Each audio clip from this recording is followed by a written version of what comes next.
Assalamualaikum warahmatullahi wabarakatuh. Alhamdulillahilladzi khalaqal mauta wal hayata liyabluwakum ayyukum ahsanu amala. Asyhadu an la ilaha illallah wahdahu la syarika lah wa asyhadu anna Muhammadan abduhu wa rasuluh. Allahumma salli wa sallim ala nabiyyina Muhammad wa ala alihi wa sahbihi wa man wala. Amma ba'd. Para jamaah yang dirahmati Allah, alhamdulillah pada pagi ini kita bisa bertemu lagi, dan kita selalu berharap mudah-mudahan setiap pertemuan kita, termasuk pertemuan kita pada pagi hari ini, benar-benar menjadi pertemuan yang bermanfaat, menjadi pertemuan yang selalu mendapatkan ridho dari Allah Subhanahu wa Ta'ala. Amin. Para jamaah yang dirahmati Allah, pada beberapa hari yang lalu saya ditanya tentang bagaimana orang itu menyikapi hidup. Saya katakan bahwa sikap orang di dalamnya hidup itu sangat menentukan dia itu bisa berbahagia atau tidak. Karena bahagia itu bukan terjadi karena kita punya persoalan atau tidak, tetapi bagaimana kita menyikapi setiap persoalan hidup itu dengan tepat. Semakin tepat kita menyikapi persoalan hidup kita, kita akan semakin berbahagia karena di dalam menghadapi persoalan hidup, kita selalu punya sikap sabar untuk tidak terjebak pada persoalan-persoalan yang kita hadapi, tetapi juga tidak larut di dalam tindakan-tindakan yang tidak tepat di dalam menyikapi persoalan itu. Kita tetap dalam koridor ingin tahu persoalan itu, lalu mencari solusi atas setiap persoalan yang kita hadapi. Nah, para jamaah yang dirahmati Allah, disinilah saya melihat arti penting ketika kita itu membaca Al-Quran. Banyak ayat Al-Quran itu yang mengingatkan kepada manusia, kepada kita semua, bahwa pada suatu saat kita ini sering menyikapi persoalan itu secara tidak tepat, secara tidak proporsional. Dalam bahasa Jawa, tidak empan papan, ora empan papan. Nah, salah satunya ketika saya mencoba untuk membaca ulang tafsir surat Al-Humazah yang terdiri dari 9 ayat. Di dalam ayat ini Allah berfirman, A'udzubillahi minasyaitonirrajim, Bismillahirrahmanirrahim. Wailul likulli humazatil lumazah alladzi jama'a malan wa'addadah yahsabu anna malahu akhladah kalla layumbadanna fil hutamah wa ma adraka mal hutamah narullahil muqadah allati tattali'u 'alal afidah innaha 'alaihim musatun fi 'amadin mumaddadah. Kecelakaanlah bagi setiap pengumpat lagi pencela yang mengumpulkan harta dan menghitung-hitung. Dia mengira bahwa hartanya itu dapat mengekalkannya, padahal sekali-kali tidak. Sesungguhnya dia benar-benar akan dilemparkan ke dalam khutamah. Dan tahukah kamu apakah khutamah itu?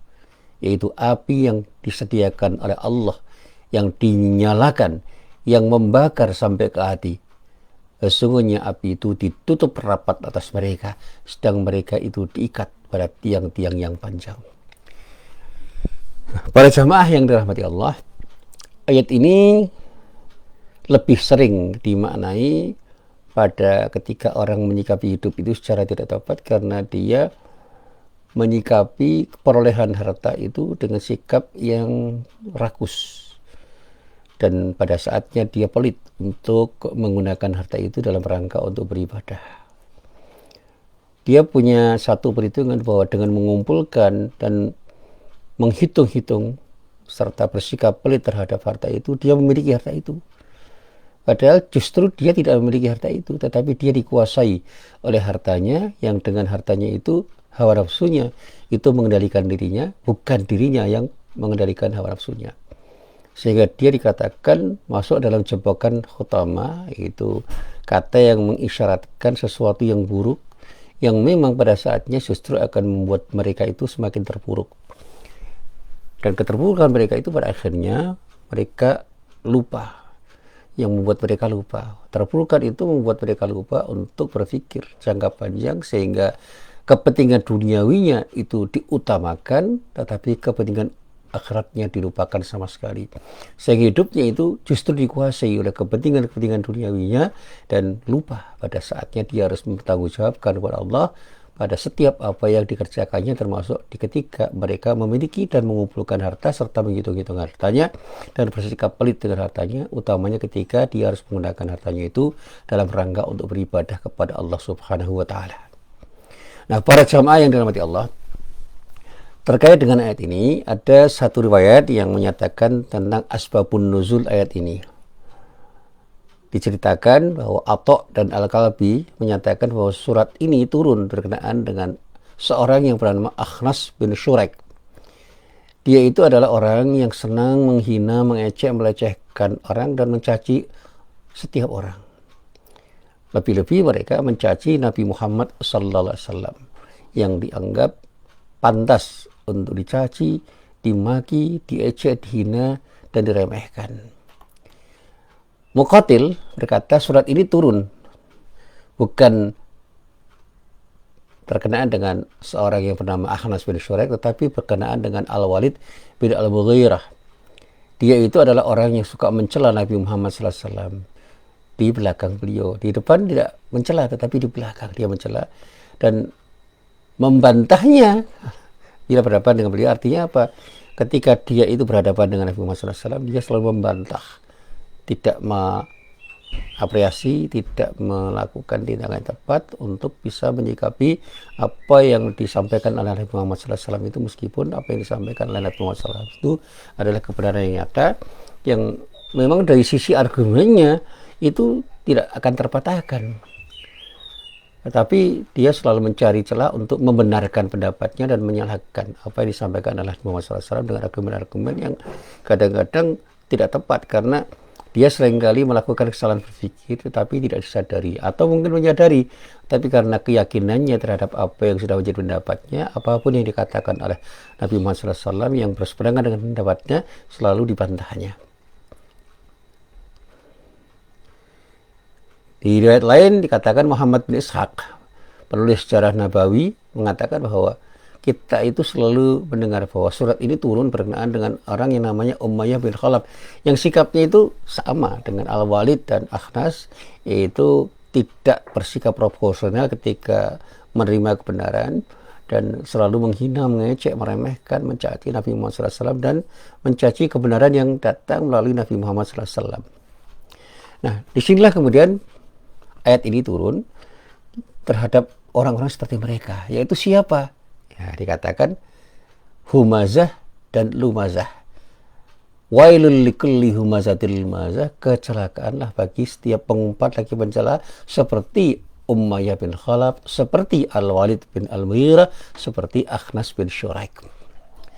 Nah, dikatakan orang itu dengan kata-kata al-hammaz yang bermakna orang yang melakukan umpatan dalam bentuk umpapan, sedang ungkapan apapun, ucapan apapun. Dan ketika dikatakan al-lammas berarti orang yang melancarkan celaan dalam bentuk perbuatan. Jadi kalau orang itu mencela, meremehkan, mencaci maki orang dalam ucapan dan tindakan, dia dikatakan humazah wal lumazah. Humazatil lumazah di sini adalah sebutan bagi orang yang suka mengumpat dan suka mencela, baik dengan ucapan maupun tindakan. Orang-orang seperti itu selalu merendahkan dan menilai orang lain itu serba kurang. Dan inilah yang juga dijelaskan di dalam surat Al-Qalam ayat 11 yang dikatakan hammazim masya'im bin namim. Jadi ada hammazim masya'i bin namim. Hammazin masya'in binamim, hammazim masya'im binamim, itu orang yang dikatakan banyak mencela dan kian kemari itu selalu menghampirkan fitnah pada siapapun, dimanapun dan kapanpun. Ini mirip juga dengan kata-kata humazah dan lumazah. Ibnu Abbas itu mengatakan yang dikatakan humazatul lumazah di dalam ayat itu punya makna orang yang suka mencela dan menilai cacat orang lain. Dan orang seperti ini sampai saat ini banyak. Sehingga banyak ulama yang mengatakan siapapun yang suka mengumpat, siapapun yang suka mencela, siapapun yang suka meremehkan orang baik di muka maupun di belakang, dengan lidahnya, dengan matanya, dengan tindak tanduknya, dengan sikapnya, dengan apapun caranya, dia dikatakan dengan pernyataan humazah dan lumazah.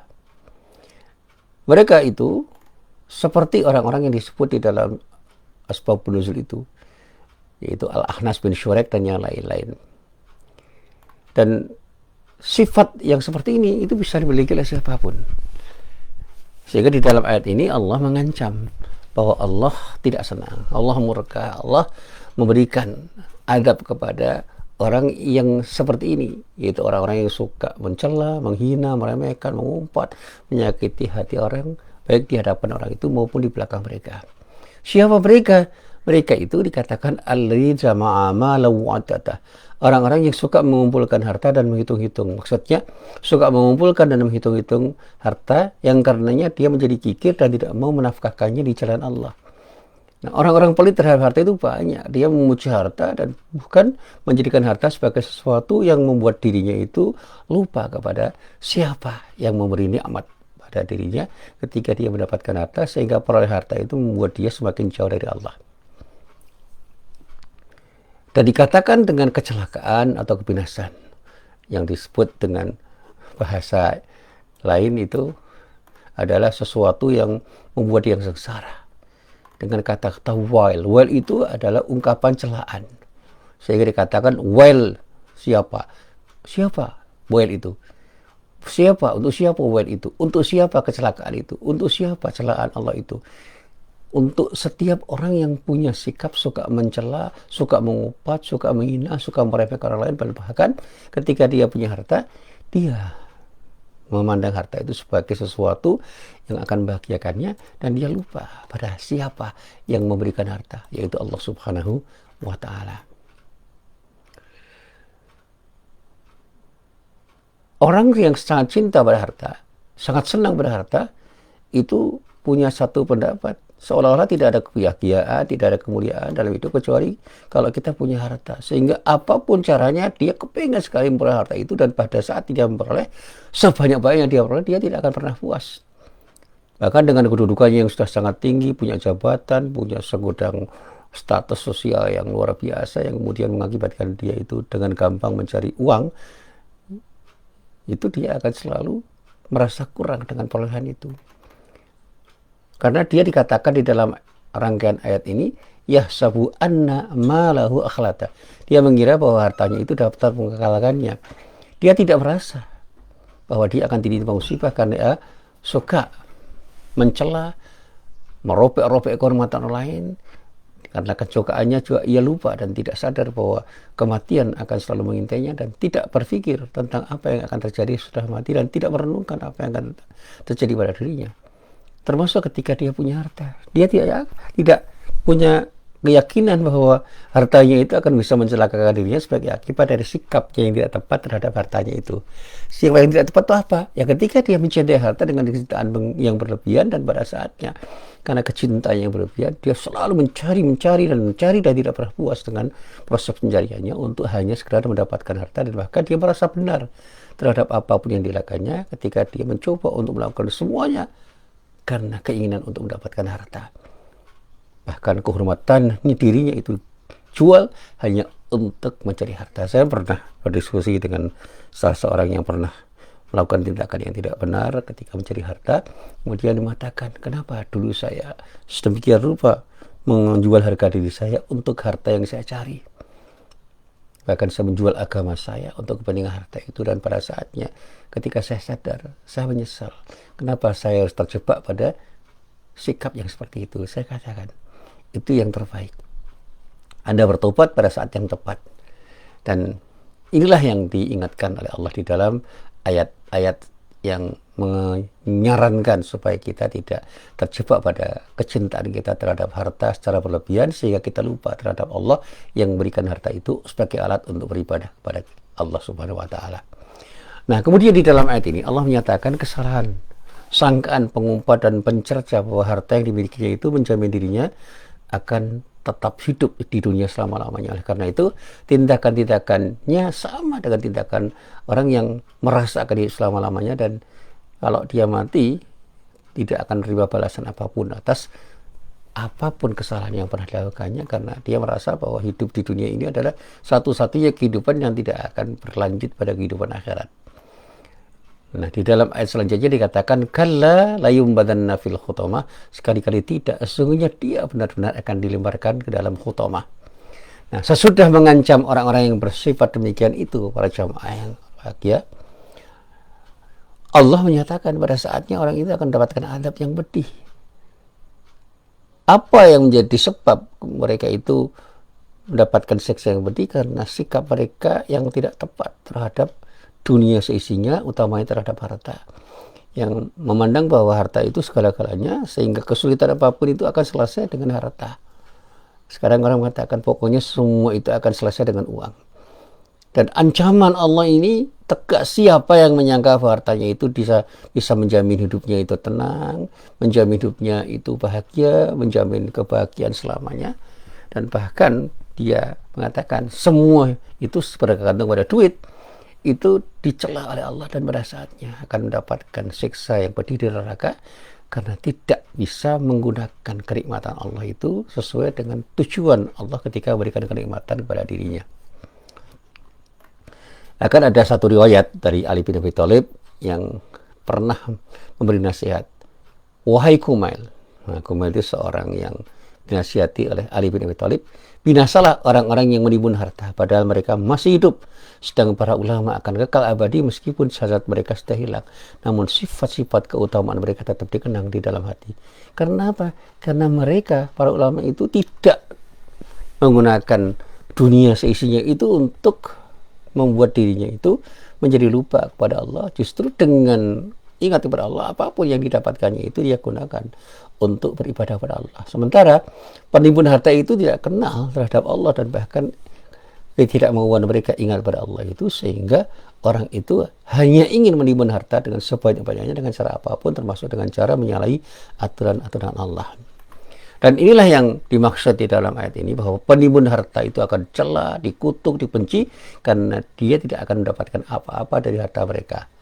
Sedangkan para ulama akan terus menjadi yang terpuji di dunia dan di akhirat, karena mereka bisa mengambil manfaat dari ingatnya kepada Allah, sehingga meskipun dia itu pintar, meskipun dia kaya, mereka tetap ingat siapa yang beri ilmu dan beri kekayaan itu, dan pada saatnya mereka justru akan menggunakan ilmu dan kekayaannya itu untuk beribadah kepada Allah Subhanahu wa Ta'ala. Nah, para jamaah yang dirahmati Allah, selanjutnya Allah menyatakan, wa ma adraka mal khutamah narullahil muqadah. Dan tahukah kamu apakah khutamah itu? Yaitu api yang disediakan Allah, yang dinyalakan oleh Allah Subhanahu wa Ta'ala. Yang dinyalakan api itu pada saat orang itu mendapatkan adab darinya. Nah, di dalam ayat ini Allah menggambarkan betapa dahsyatnya neraka yang namanya khutamah itu dalam bentuk pertanyaan, tahukah engkau apa yang disebut khutamah itu? Allah menjawab sendiri, khutamah itu yaitu api yang disediakan oleh Allah untuk menyiksa orang-orang yang durhaka, orang-orang yang berdosa. Tidak ada yang mampu mengetahui apa hakikatnya, apa yang disebut khutamah itu, kecuali Allah yang menciptakan. Tetapi kita sadar bahwa itulah siksa yang pedih dari Allah terhadap orang-orang yang tidak bisa bersyukur. Yang dikatakan dengan penegasan dari Allah, allati tattali alal afidah, yang membakar sampai ke hati. Artinya apa? Tidak hanya fisik mereka yang sengsara, hati mereka sengsara, karena secara fisik mereka teradab, dan hati mereka teradab karena dia tidak akan pernah mendapatkan kebahagiaan dari Allah, karena sikap mereka yang salah terhadap Allah dan terhadap kenikmatan yang diberikan oleh Allah pada dirinya, termasuk kenikmatan harta yang kadang-kadang membuat mereka lupa kepada Allah, karena dia ingat bahwa itulah yang akan bahagiannya. Ya hartanya itu. Di dalam ayat ini Allah mengatakan dia akan masuk ke dalam api yang menyala-nyala. Karena apa? Karena sikap mereka yang suka mencela, suka mengumpat, suka memfitnah, dan segala macam tindakannya itu dilakukan demi harta yang dimilikinya dan demi untuk memperoleh harta yang dipandang akan bisa memberikan kebahagiaan. Padahal ketika orang itu sudah sampai pada sifat seperti itu, tidak hanya fisiknya yang terbakar, tapi hatinya terbakar. Hatinya selalu merasa sakit. Hatinya selalu tidak merasa senang, tidak merasa nyaman. mereka akan selalu tidak berbahagia. Karena apa? Dia akan dikendalikan oleh hawa nafsunya, dan pada saat dikendalikan oleh hawa nafsunya, sebenarnya dia itu bukan orang yang mendapatkan kebahagiaan, tapi orang yang selalu diarahkan untuk menjadi orang yang tidak pernah puas. Innaha alaihim musadah. Sesungguhnya api itu ditutup rapat atas mereka. Di dalam ayat ini Allah mengungkapkan bahwa api itu berlapis-lapis mengelilingi mereka. Mereka tidak akan bisa keluar dari api itu dan tidak akan mampu keluar sendiri. Di dalam ayat lain bahkan hampir sama maksudnya. Allah berfirman di dalam surat Al-Hajj ayat 22, kullama aradu ay yakhruju minha min ghammin u'idu fiha wa dhuqu adzabal hariq. Setiap kali mereka mau keluar dari neraka lantaran kesengsaraan mereka, niscaya mereka dikembalikan ke dalamnya. Kepada mereka dikatakan, rasakanlah azab yang membakar ini. Fi amadim muwaddadah. Mereka itu diikat pada tiang-tiang yang panjang. Ini metafor yang luar biasa untuk menjelaskan betapa sengsaranya orang yang tidak mau bersyukur kepada Allah atas nikmat-nikmat yang telah diberikan Allah, dan karena itu mereka akan dapatkan azab yang pedih dari Allah. Allah menjelaskan keadaan orang-orang yang menghuni neraka Hutamah itu seperti apa yang dikatakan oleh Muqatil, bahwa pintu-pintu neraka itu ditutup rapat, sedang mereka diikat pada tiang-tiang besi, tidak pernah pintu-pintu itu dibuka, dan di sana penuh dengan segala macam penderitaan karena mereka sudah durhaka terhadap Allah.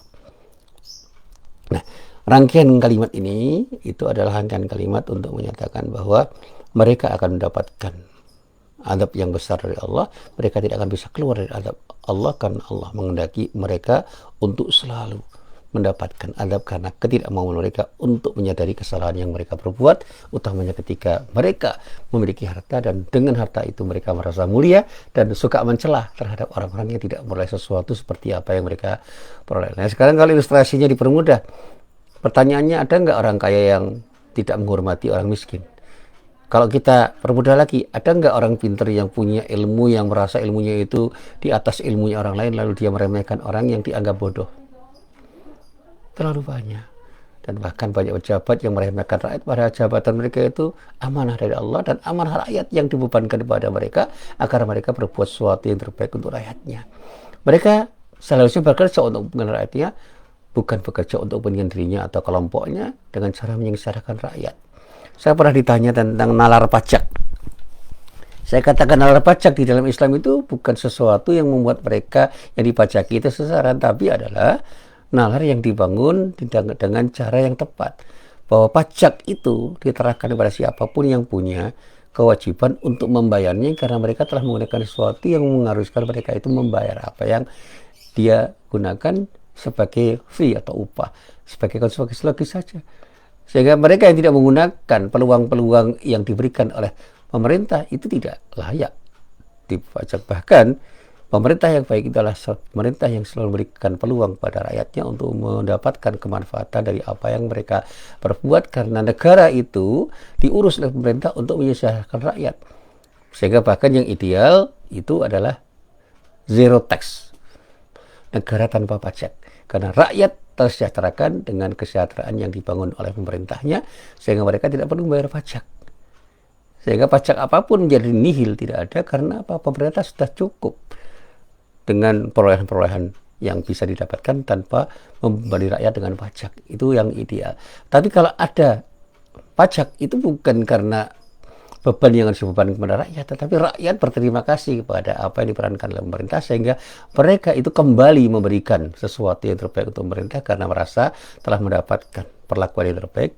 Dan pada saat orang itu membayar pajak, dia bukan membayar pajak dengan paksaan, tetapi dengan kerelaan dia membantu pemerintah untuk bisa menjadikan pemerintah itu menjadi penyelenggara negara dalam rangka untuk menyejahterakan rakyatnya lebih baik, yang lebih nyaman, yang lebih bisa dinikmati oleh rakyat dibanding apa yang telah dilakukan selama ini. Sehingga pajak itu nalarnya adalah untuk rakyat, pada rakyat, bukan untuk rakyat untuk dinikmati oleh orang-orang atau segelintir orang yang membebani rakyat. Begitu. Inilah apa yang bisa saya sampaikan dalam kesempatan pagi hari ini. Mudah-mudahan bermanfaat. Mudah-mudahan Allah selalu menyelamatkan diri kita dari azab Allah, memelihara kita dari apa yang disebut hutamah, yaitu sesuatu yang menyengsarakan kita, dengan maghfirah dan rahmatnya. Inilah apa yang bisa saya sampaikan. pada kesempatan yang terbaik menurut saya, dan mudah-mudahan kesempatan yang terbaik dari Allah yang diberikan oleh Allah pada diri kita bisa menjadikan kita semakin dekat pada Allah dan menjadikan kita semakin mengerti arti penting sikap syukur dan arti penting kesabaran untuk bisa menjalani hidup dengan sebaik-baiknya dalam rangka untuk mendapatkan kenikmatan yang terbaik dari Allah berupa surga yang dijanjikan oleh Allah kepada orang-orang yang bertakwa. Amin ya rabbal alamin. Assalamualaikum warahmatullahi wabarakatuh.